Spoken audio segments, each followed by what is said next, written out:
nostres coneixements tècnics i la nostra capacitat de crear coses noves, com a enginyers que som, vam dir aquí nosaltres podem crear una sèrie de videojocs que permetin als usuaris gaudir d'una experiència d'oci diferent a la que havien gaudit fins ara. Per mi la informàtica és passió i la meva vocació. És una manera d'expressar la meva creativitat i fer-la arribar a tot el món gràcies a internet i gràcies a Facebook. Compatibilizo mi trabajo de profesora e investigadora en la FIP con mi afición preferida, que es navegar.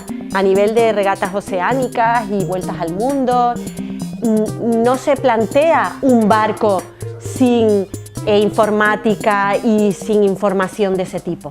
He tenido la suerte de poder aplicar todo lo que estudié a mi pasión, que es navegar. Jo em dedico a ajudar a que les empreses innovin. Innovar vol dir que facin les coses millors. A vegades estic en projectes d'alimentació, altres de salut, de transport, de materials, aeroespacials, en qualsevol tipus de sector i de projecte. Actualment estic treballant a l'Ajuntament de Barcelona com a cap de tot el que és la tecnologia a l'Ajuntament. I és una feina apassionant i de la que estic molt contenta perquè és d'alguna manera veure com la tecnologia pot permetre que l'Ajuntament funcioni millor i sigui més eficient i com facilitar la vida o la relació del ciutadà amb l'administració. Ser informàtic permet comprendre molt bé quines són les necessitats de les empreses, quins són els problemes que tenen les empreses, quines són les àrees d'oportunitat que tenen les empreses. La informàtica és el cervell, és la ment, és la capacitat de fer coses, és el progrés, és el futur.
Queden molts camins per explorar, on s'han de desenvolupar moltíssimes tecnologies que obriran altres reptes i permetran solucionar altre tipus de problemes, aplicar altres tecnologies o fer coses que avui potser són impensables. La informàtica és un repte constant. La informàtica està a tot arreu. La informàtica et permet donar un servei i un valor afegit a molta gent. Ser informàtic t'ajuda a poder treballar amb les empreses. La informàtica és facilitar la vida a la gent.